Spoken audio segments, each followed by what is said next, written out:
ng'omugga Nile gukulugusa amazzi okugayisa mu njazi ku sipiidi eya waggulu. Ebbibiro ly'amasannyalaze ery'ebyafaayo lyazimbibwa nga lino liyitibwa Karuma Hydro Power Dam. Ebbibiro lino lyazimbibwa mu ngeri y'ekikugu era eyeegombesa abalabye olw'engeri gye lyawundibwamu n'ekigendererwa eky'okuŋŋaanya amaanyi gonna agali ku mugga guno n'ekigendererwa eky'okuleetawo essuubi eppya ery'amasannyalaze mu ggwanga Uganda. Mu bisenge by'ebbibiro lino ebyazimbibwa ne tekinologiya ow'ekika ekya waggulu n'ebyuma eby'amaanyi ebikuba amazzi okusobola okufulumya amasannyalaze, waliyo ebiruubirirwa okusoomoozebwa n'enkyukakyuka ey'omuggondo. Ebbibiro ly'amasannyalaze erya Karuma lifulumya amasannyalaze agaweza MW6 nga lisangibwa ku mugga Nile mu disitulikiti y'Ekiryandongo. Okumala emyaka, Uganda ezzeesoomoozebwa n'ebbula ly'amasannyalaze ng'ebiseera ebisinga obungi amasannyalaze gavaako mu bitundu by'eggwanga eby'enjawulo olwo abantu ne basigala mu kibulu. Karuma, we have developed it with a partnership of the China Exim Bank through a concessional loan at about $1.2 billion and some equity from the government. In the clean energies, Chinese companies has built several landmark projects, including Karuma Hydro Power Plant, as well as Karuma Hydro Power Plant. Take Karuma Hydro Power Plant as an example. This project was financed by Chinese financial institutions and built by Chinese companies. It was handed over not long ago to the Uganda side. And it has increased the built-in capacity of the electricity for Uganda by 50%. The Karuma project is a road and bed cooperation between two governments. It was started 2016 December. We started with the excavation works, followed by structural concrete works, and then equipment installation and erection, and the last phase where we are now is the testing and commissioning phase.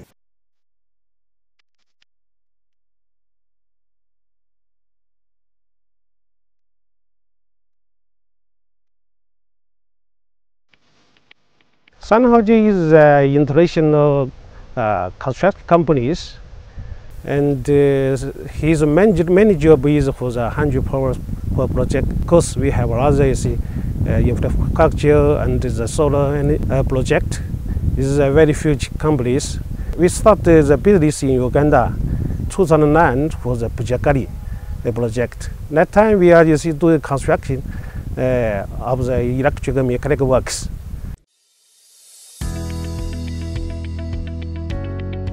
At one point, this project was employing over 10,000 local staff, service providers, those who give us the food, those who provide the security, those who maintain. So it's something that we emphasize to the service providers that we should make a difference within the community, and one of them is to make sure that we give them jobs. Ebbibiro lino ery'omulembe lyawundibwa era ne liteekebwamu ebitundu 6 eby'omugaso ennyo, nga bino kuliko ekitundu eky'ebbibiro, ekitundu ekikuŋŋaanya amasannyalaze, ekitundu ewaterekebwa amasannyalaze n'ebirala eby'enjawulo, ng'era bino byonna bya nkizo nnyo mu kukola amasannyalaze. The dams are meant to keep a certain level of water, so this spillway gates, in essence, control these levels. And so the 9 of them are currently operational. And on the extreme right of the river, we have the fish ladder. Because during the studies which were done, it was discovered that there's some migratory fish which breed and spawn upstream. Okay? So when you put a barrier, you'll be affecting them. So you have to make a provision where they can be able to move upstream. So the fish ladder mimics the normal flow of the river without the dam wall. Okay, so the fish can feel it's the real river, and they swim upstream and go and spawn.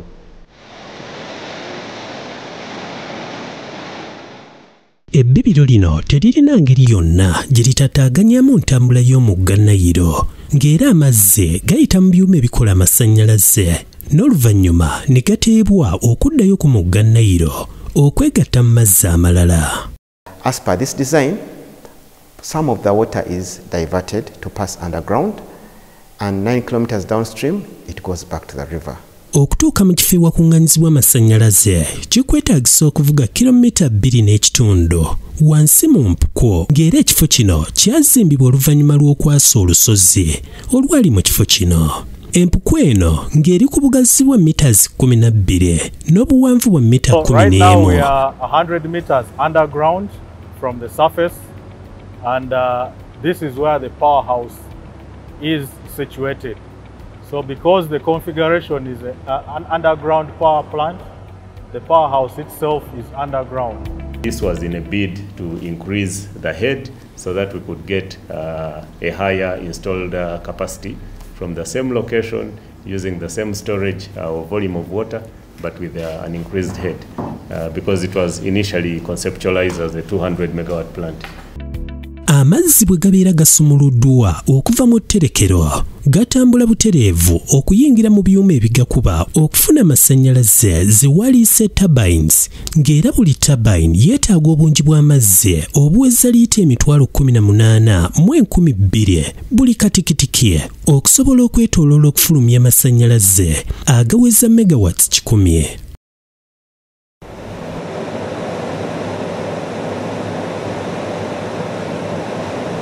Enteekateeka z'okufulumya amasannyalaze zibeera zitandise, era nga beeyambisa tekinologiya ow'ekikugu batandika okugafulumya Ebbibiro ne gatandika okuwanikibwa ku bikondo eby'ebyuma. If we had gone outdoor switch gear, the wakati was seen with transmission outside there, it could not fit here.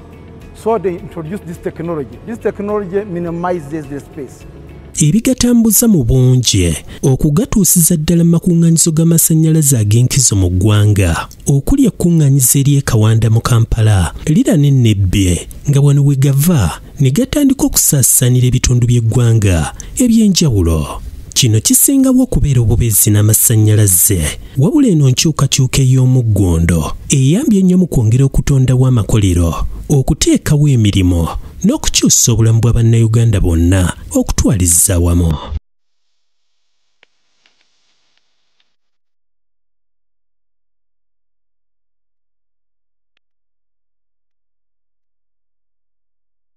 We are now able to serve areas of Gulu better.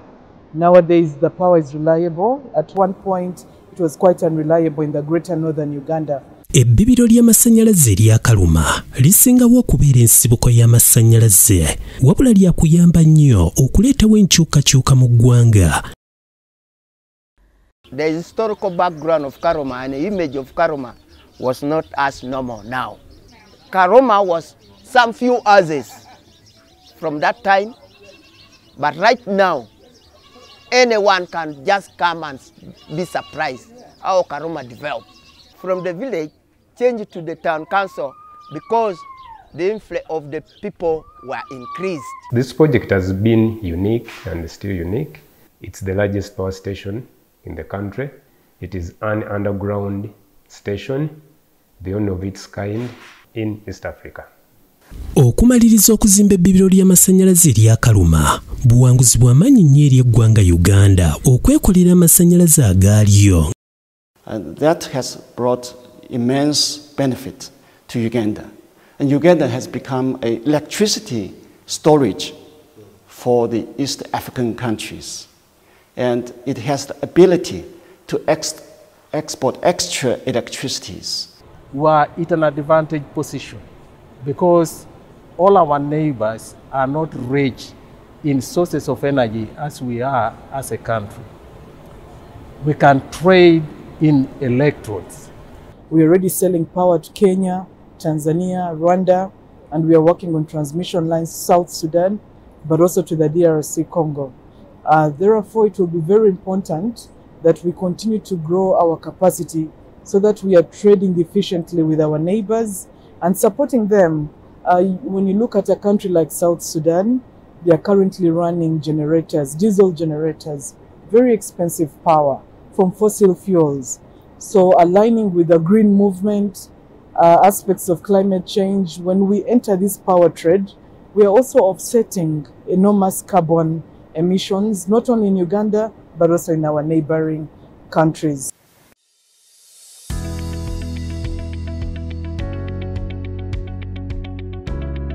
The vehicles, the buses are going to move into electric buses.